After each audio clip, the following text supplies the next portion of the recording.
The conversation around prevention is important for both people who don't have cancer and don't want to get cancer. But the second you have a diagnosis of breast cancer, the very first thing that you have to be thinking about is prevention, because the most likely scenario in all comers who get breast cancer is that they're going to get through this. But get through this for what, right? Because if they're just getting through this to get to their next diagnosis, then we really haven't done them a favor. And that is a big problem with how we treat breast cancer. And I don't think of it as too late unless all you do is follow the conventional paradigm. Hello. I'm your host for today, Dr. Carrie Jones. And today I am talking with Dr. Jenn Simmons, a breast cancer surgeon turned functional medicine practitioner with decades of experience. I had her on the show because there's been a lot of controversy around breast cancer. What causes breast cancer? How do you prevent breast cancer? And even the hormone estrogen.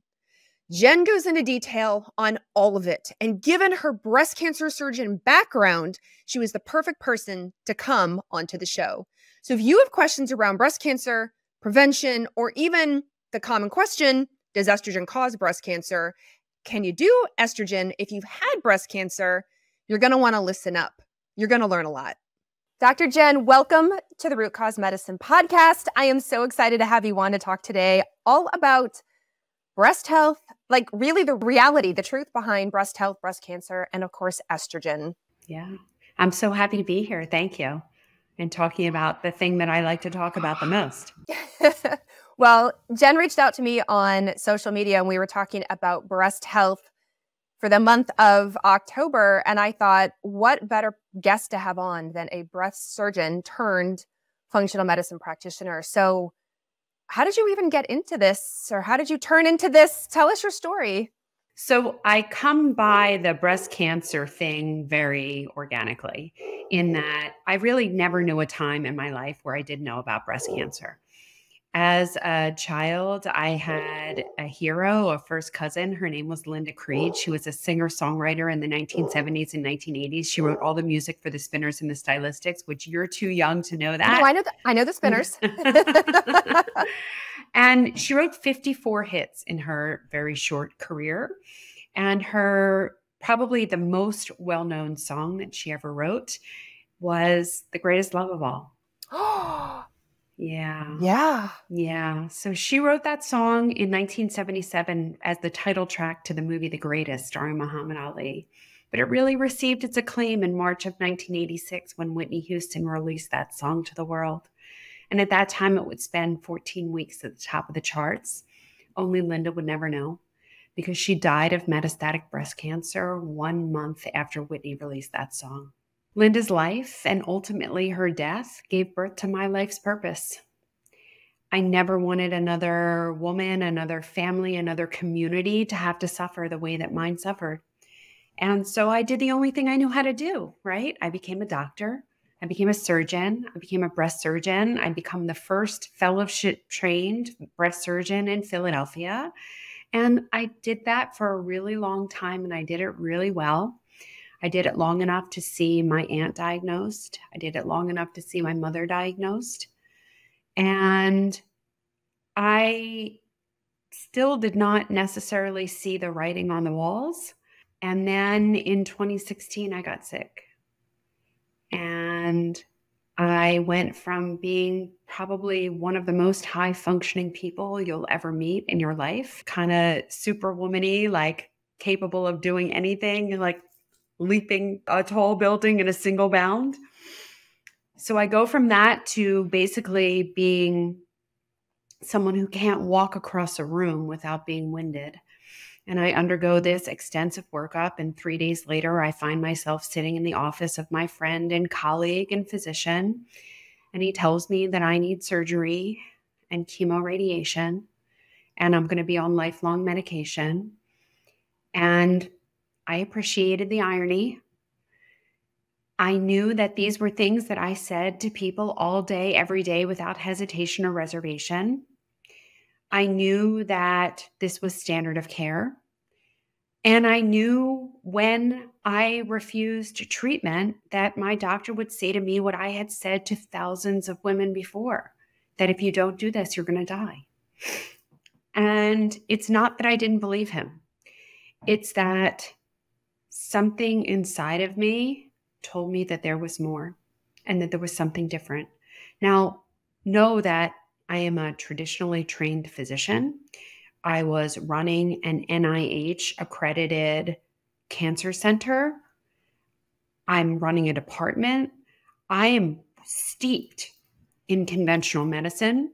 Both my mother and my aunt were completely treated with conventional medicine.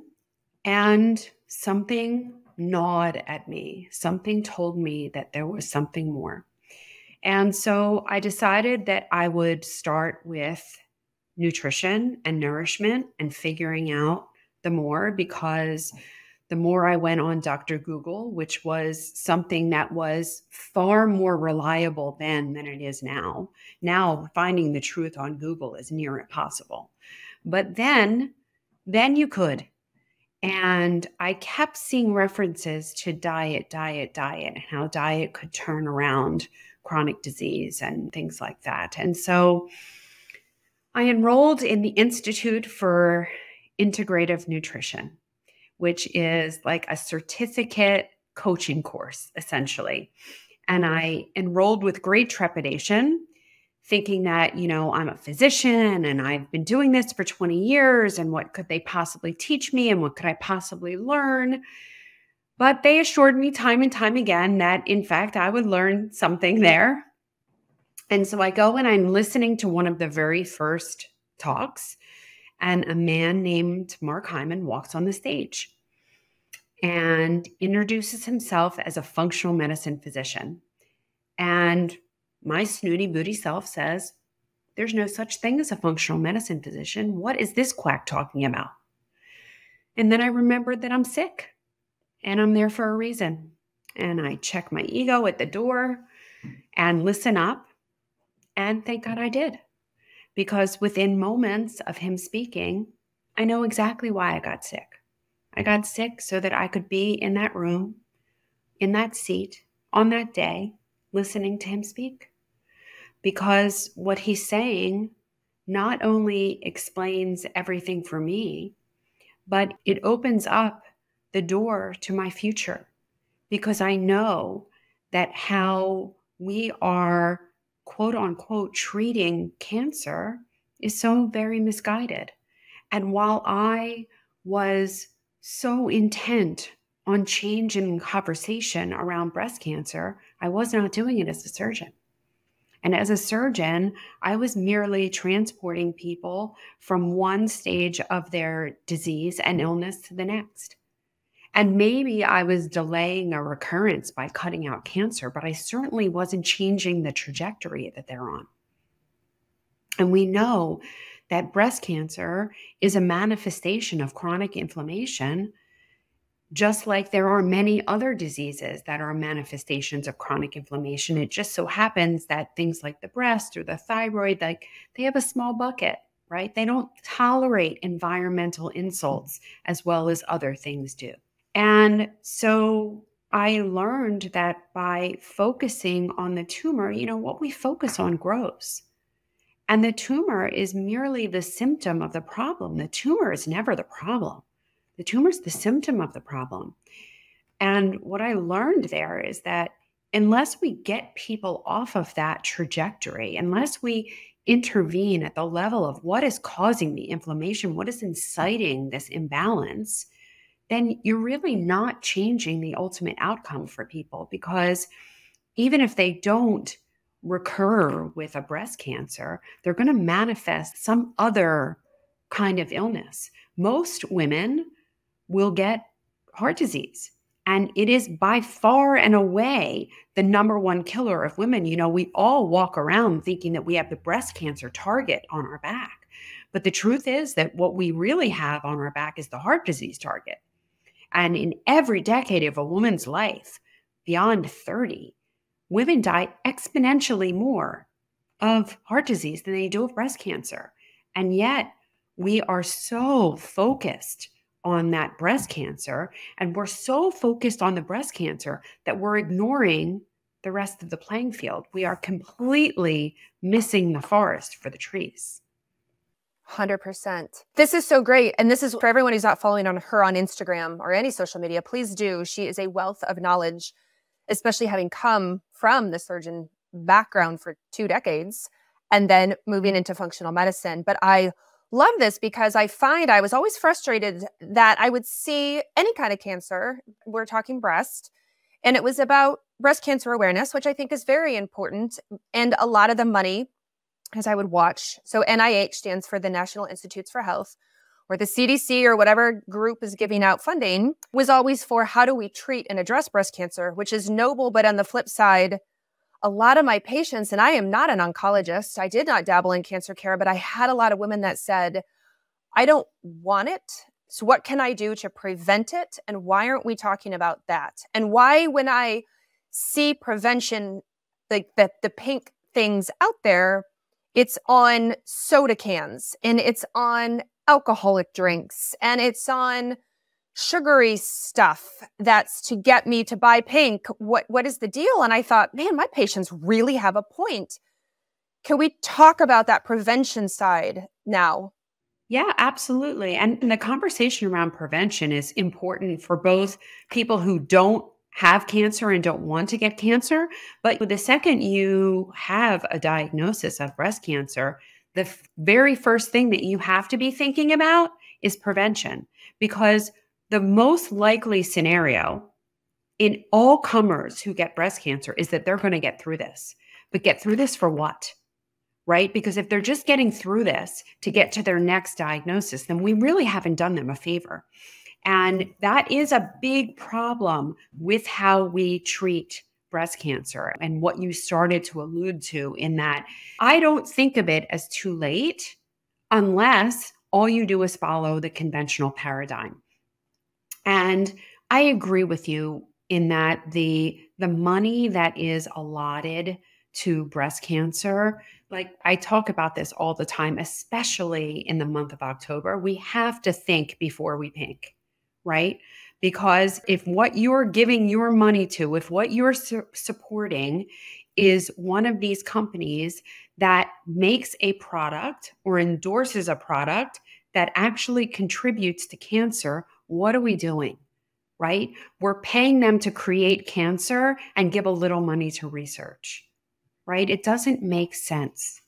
And I'm not saying that the fact that these companies want to give something back isn't well-intentioned. It is. There is a lot of misunderstanding about what does and doesn't cause breast cancer. There's a lot of misunderstanding about what breast cancer is. And so, for so many years, we grew up thinking that things were good for us that weren't, things were bad for us that weren't.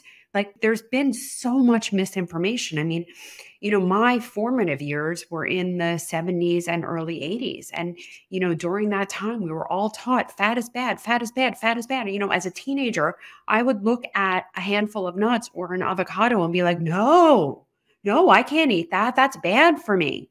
Right? So we all come to it with so much misinformation, and there's so much unlearning that we need to do. And so, think about something that like yogurt, right? Like, we all grew up thinking that yogurt was good for us, and like even better if you could get the fat-free kind, right? And so, Yoplait does exactly what Yoplait should do. It makes its packaging pink in the month of October and it sells a ton of yogurt. Unfortunately, like, that's garbage. It's garbage. And I'm sorry to pick on Yoplait. I can pick on any of them. That just name comes to mind. I don't know. They're not worse than anyone else, or I'm better than anyone else. Like, so much of the prepared food market is just bad for you. It's just bad for you.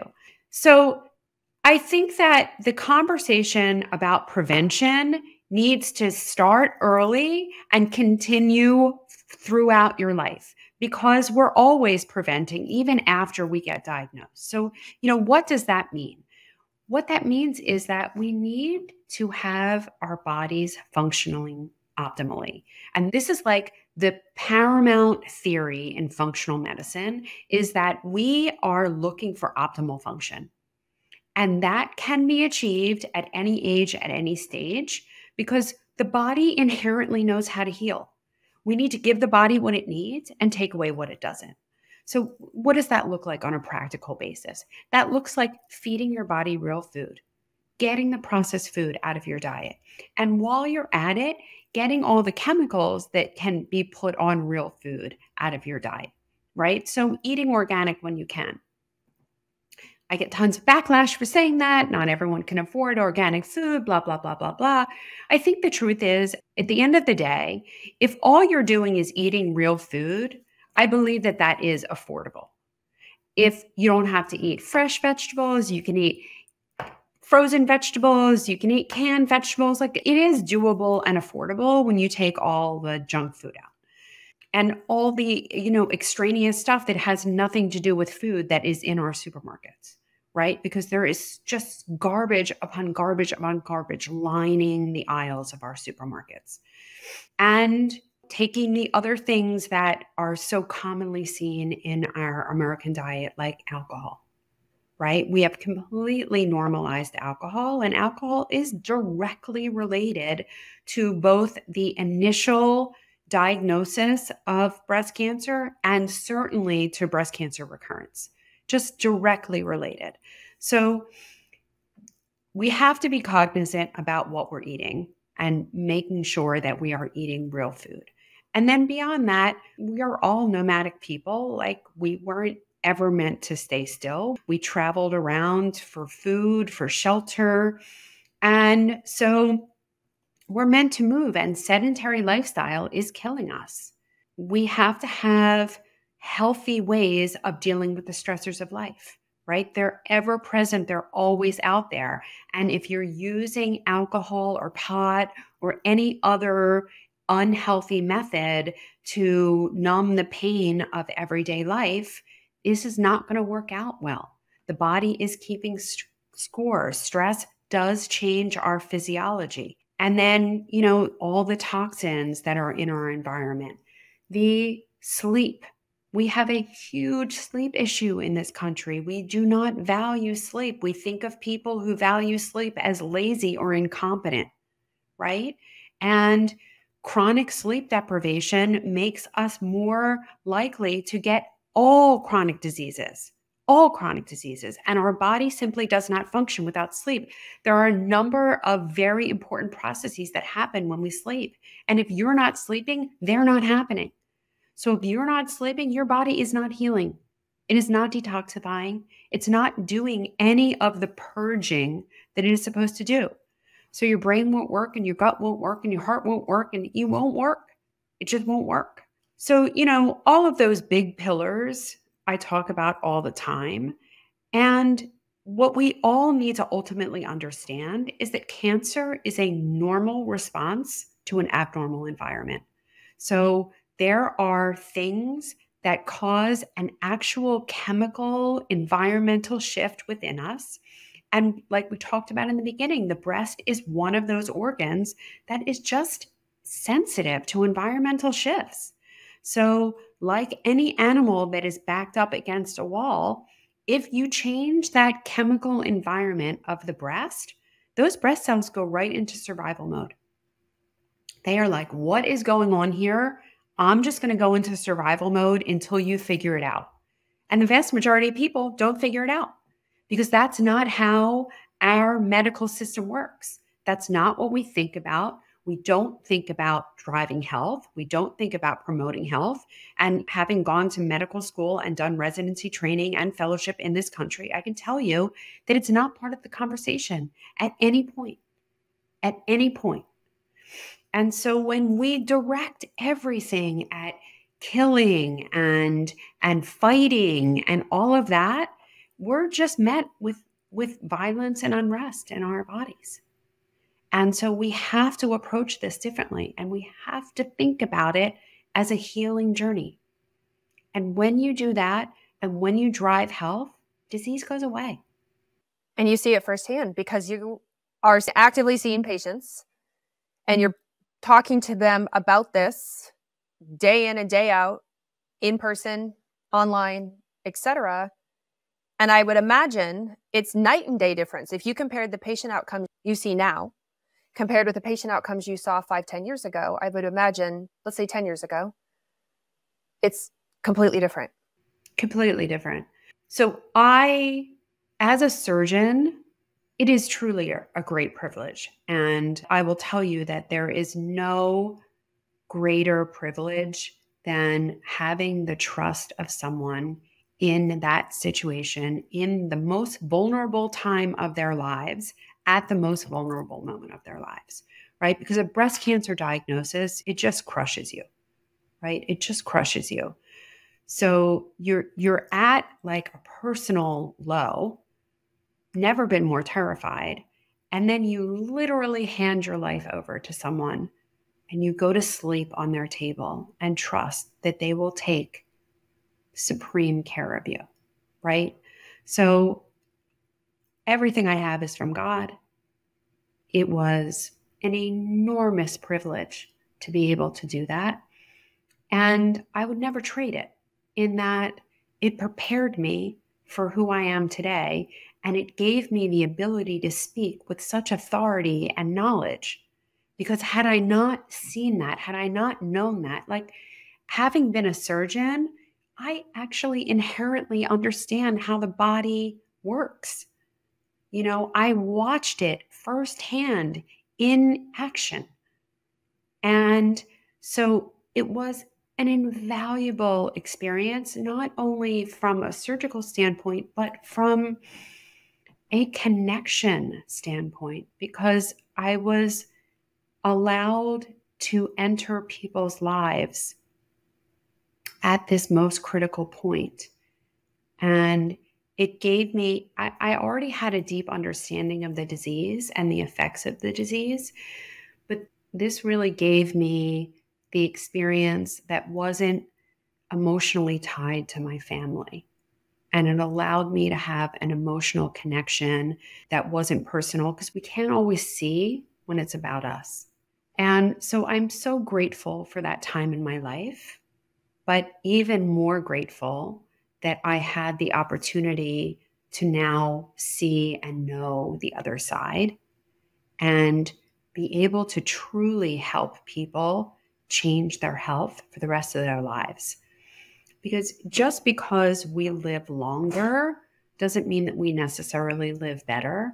And when you look at what the last 10 years of people's lives are like in this country, it's a miserable existence. I mean, the vast majority of it is spent hospitalized, immobile, disconnected. And that's really, it's not life. It's not life. And when I think about, like, I see people celebrating the new drug approvals that get people an extra 6 weeks of life.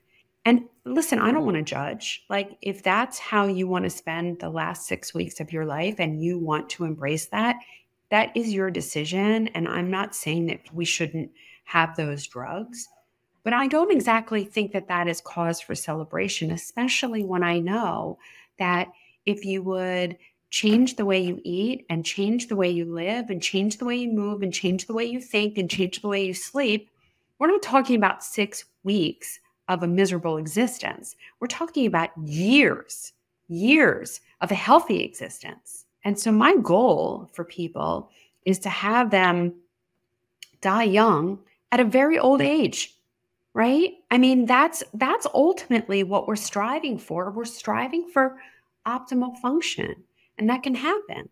But we have to give the body what it needs and take away what it doesn't. Absolutely. My husband says to me all the time, "You're so disciplined. You're such a disciplined person around your health." And I said, my family lives a very long time. I genetically, short of something awful, God forbid, I'm going to live a really long time. 80s, 90s for sure.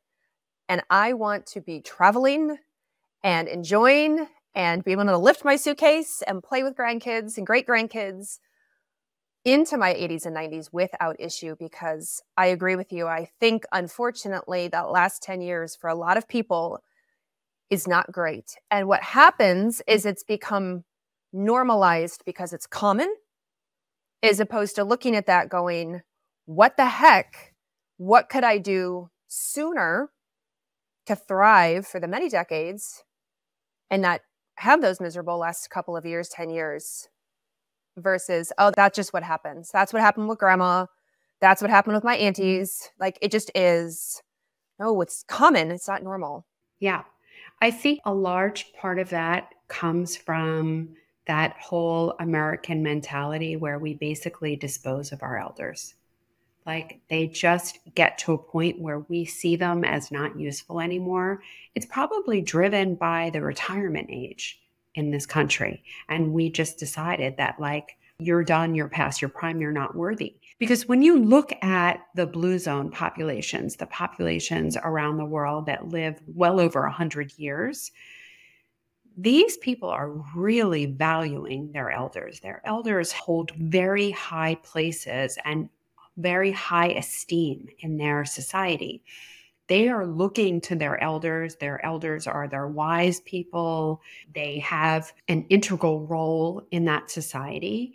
And those societies, yes, they eat better than we do. They don't have processed food. There's very little dairy in their diets. There's no chemicals. They're getting lots of exposure to sunlight. They're walking everywhere. They're not driving from here to there.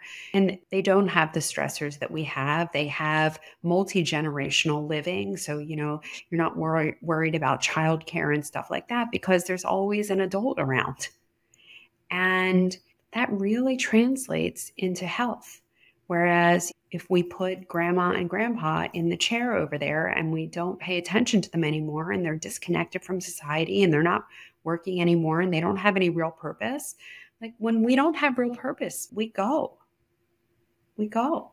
We all need something to live for. And that's probably the number one predictor of who lives and how long they live is how much purpose they have. We all have stories of people who said, I just want to live to see my kid graduate. I just want to live to see my daughter get married. And they die the next day.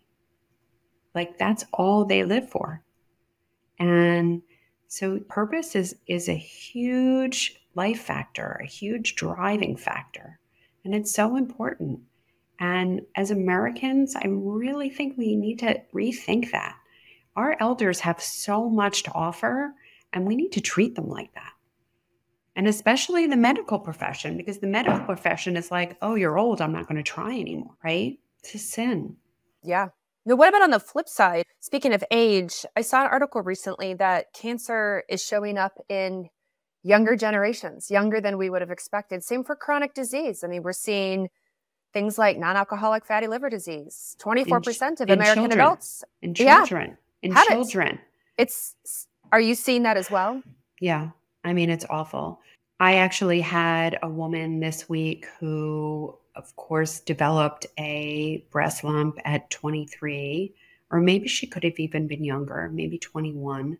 And her doctor said, don't worry, it's nothing. You can't have cancer. You're too young. And I wish that were true, but we don't have too young for cancer anymore. And that is because we are living in an increasingly more toxic environment. And like we spoke about before, the breast is especially sensitive to environmental toxins. I want to be clear, breast cancer does not come from estrogen. Estrogen does not cause breast cancer. I'll say it 1,000 times. Estrogen does not cause breast cancer. However, there are a number of environmental estrogens, we call them xenoestrogens, that are surrounding us, and they're places where you don't even think about. So the obvious places are all the plastics, right? The plastic water bottles, the plastic food storage, the plastic takeout containers, the plastic straws, the plastic cups that you pour your hot water through every morning to make your Keurig coffee. Not picking on Keurig, but I'm just saying that this is the brand that I can remember. Or those beautiful tea bags that are shiny, plastic, right? So we're all drinking this plastic. We're eating the plastic because it's in our ocean. So if you're eating seafood or you're eating fish, you're eating all these microplastics. So, the plastic stuff is a little more obvious. But then there are things that people don't even think about. Like, whenever I go to the food store and the woman asks me if I want my receipt, and I say, I don't want my receipt, and you also don't want your receipt. And then I go over to the customer service counter and I say, please stop printing these receipts. Please have your people wear gloves, because the truth is that we are absorbing all of this when we touch it. So everyone out there, please don't take cash register receipts. They are plasticized, and you are just absorbing that into your mouth. And the worst thing you can do is touch that receipt and then touch your mouth or eat with your hands afterwards. So make sure you wash your hands. But it's things like that. It's fragrance. It's scented candles.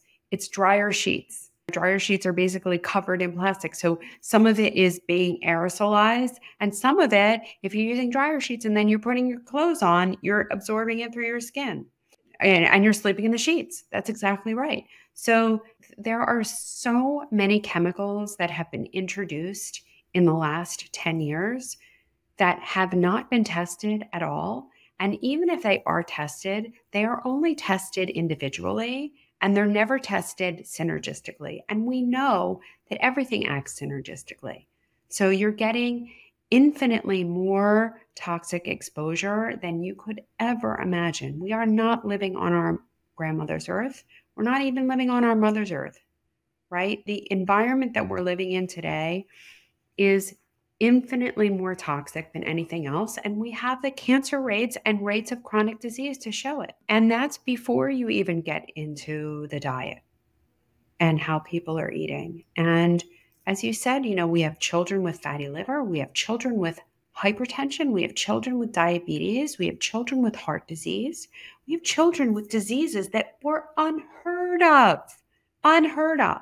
And if you would have told me that a kid, when I was in medical school, had hypertension, I would have been like, that, you're wrong, or it's something familial, it's genetic. Like, it was unheard of. We didn't learn about it because it didn't exist.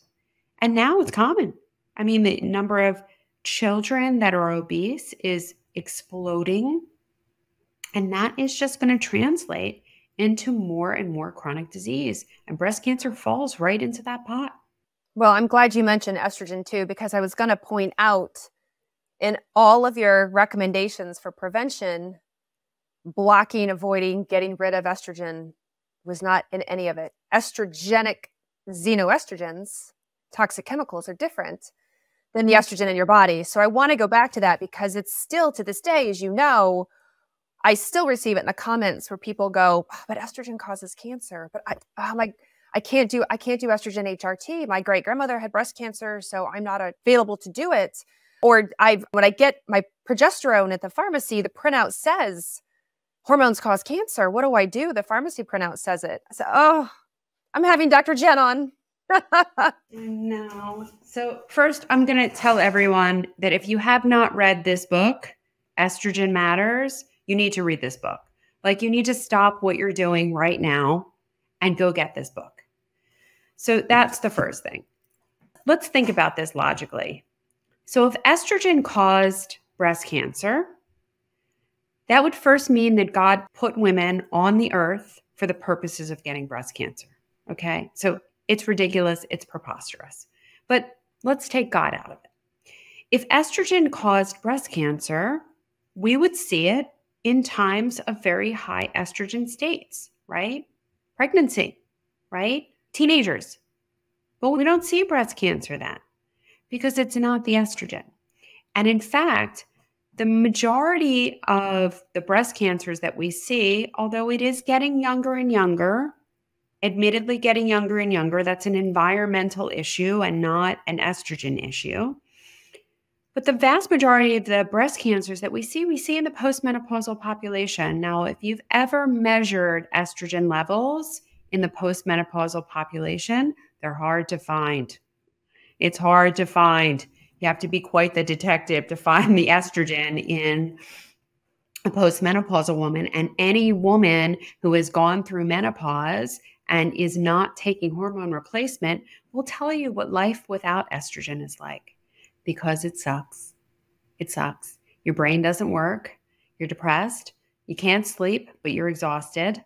Everything aches. Your bones ache. You walk around in a fog. And even the stuff that you don't know about is happening. Like your blood vessels, the health of your blood vessels is deteriorating. The health of your heart is deteriorating. You're losing bone mass at an incredible rate.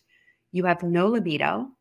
Your mood sucks. You're snapping at everyone. Your vagina is painful. You can't walk past a bathroom without having to use it because you have no bladder tone. I mean, estrogen is the hormone of life. This is why we have estrogen receptors throughout our entire body, right? Your skin gets wrinkly, everything's dry. We need estrogen. We need estrogen. Now, where all of this estrogen causes breast cancer comes from, and it's amazing that that's what people remember. But it all comes from the Women's Health Initiative study. It was the largest study of its kind. It will never be repeated again. The original intentions of the study were to determine if hormone replacement therapy actually decreased heart disease. That was the original intention of the study. It wasn't for the vasomotor symptoms. It wasn't to see if we could make people feel better or women feel better. The study was designed to determine if it protected against heart disease. Unfortunately, they took women who were 10 years out from menopause, when we know very well that the vast majority of these degenerative changes occur within the first 10 years.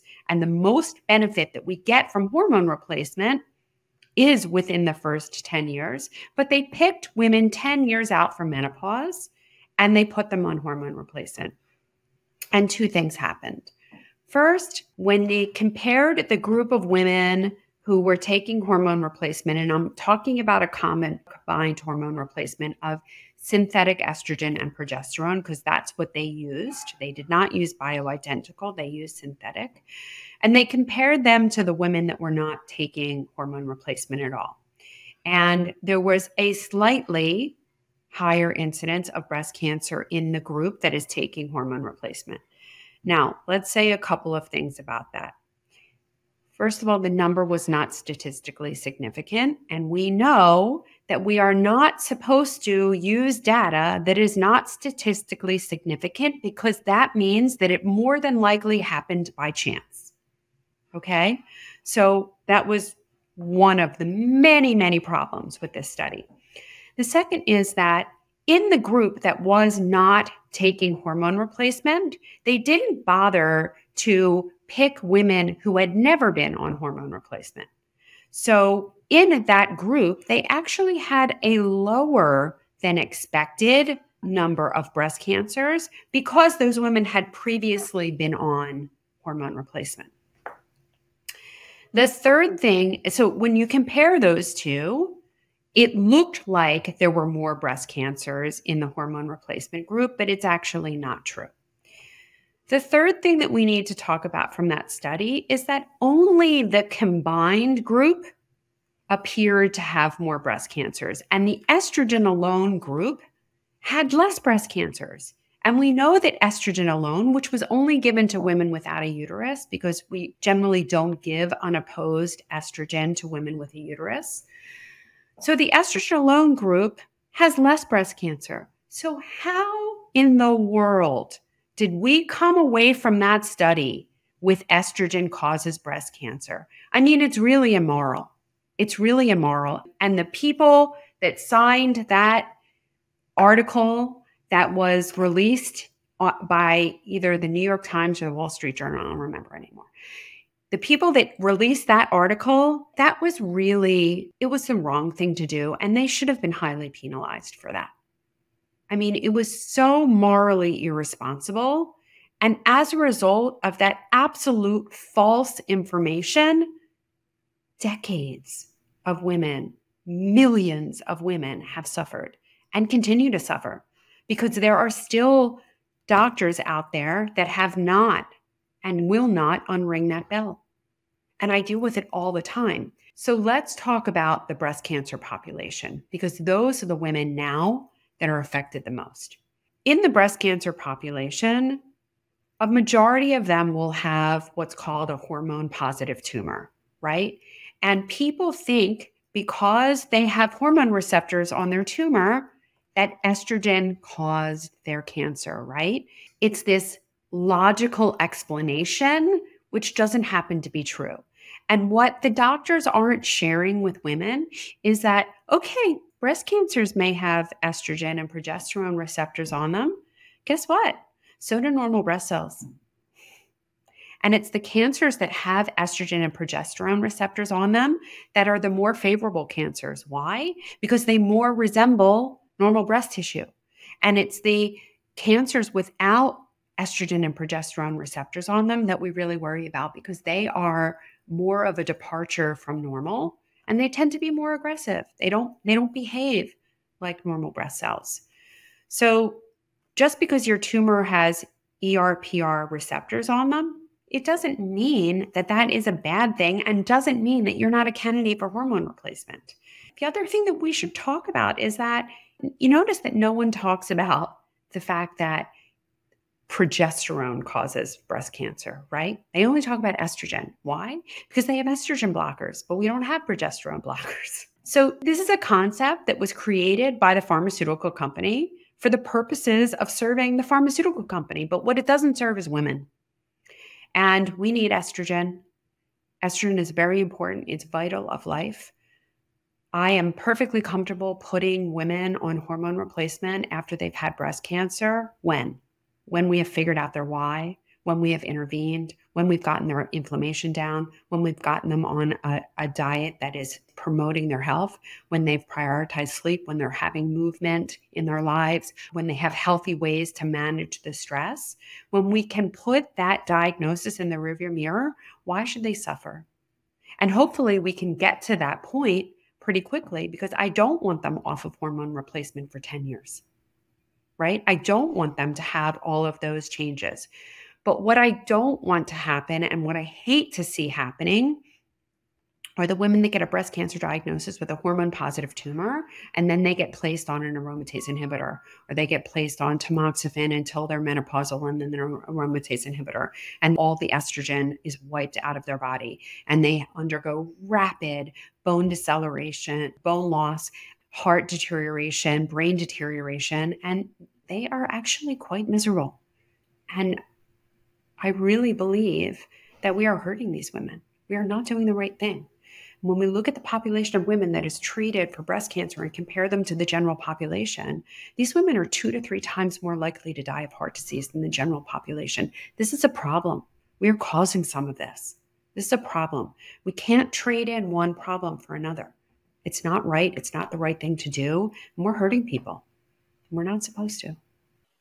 Absolutely. And I understand, I like how you said earlier, the breast cancer target on your back. That's, of course, what a lot of women fear. And we don't think of heart disease, even though it's pretty widely spread at this point that we know heart disease is the #1 killer of people, women included. And where did that message get missed? That we have to take care of our hearts and our cells and our metabolism and our arteries and the way it circulates all around, that got missed. Yeah. I mean, maybe it's because it's an internal organ rather than an external organ. Maybe because we are connected to our breasts in a different way, you know, from a maternal way, from a sexual way, from a personal image way. Maybe that's why. But there is an absolute disconnect between the actual threat to life from breast cancer and the actual threat to life from heart disease. And people are so much more concerned about breast cancer, even though the vast majority of breast cancers are not life-threatening. The vast majority. But you can't say that about heart disease. Like, heart disease really, unless you reverse it, and it can be reversed, right? We've seen that happen time and time again. It can be reversed. You have to work to reverse it, but it can be reversed. But unreversed heart disease only ends one way. There is no pot of gold at the end of that rainbow. And the lipid-lowering agents and the antihypertensives and the medications that are given for heart failure, like, they're not doing anything to reverse the process. And the only way to reverse the process is to get rid of the inflammation that's driving it. And it can be done. It can be done. We see diabetes reversed in days. So as a medical profession, we need to be more responsible and we need to be clearer with our patients about where their concern should actually lie and help people to be healthy because they can be, and you don't have to be perfect. No one's going to be perfect. You're not perfect. I'm not perfect. No one's perfect. But that we can all be better. We can all be better. Absolutely. Well, Dr. Jenn Simmons, this has been absolutely amazing and full of education. Of course, the first question everyone's going to have is, where can they find you? Where can they learn more? Are you seeing patients? Give us all the details. So you can follow me on all the social media outlets. I'm Dr. Jenn Simmons, and my Jen has 2 N's. I have a YouTube channel where you can catch up on all my videos. I have a podcast called Keeping Abreast with Dr. Jenn. We release a new episode every Monday. I wrote a book called The Smart Person's Guide to Breast Cancer. We'll be sure to give you the link to purchase that. And I do see patients. I don't see a lot of patients because, as you can see, I spend a lot of time with people and I want to be able to give them the time that they need. So I do have group programs, and that's another great way to access me. So you can go to my website, which is realhealthmd.com, and learn all about what we're doing there and get in touch with us. Amazing. We will be sure to link absolutely everything in the show notes. So I just want to say once again, from the bottom of my heart, or from my breast, thank you for coming on the Root Cause Medicine podcast. My pleasure. Thanks for having me.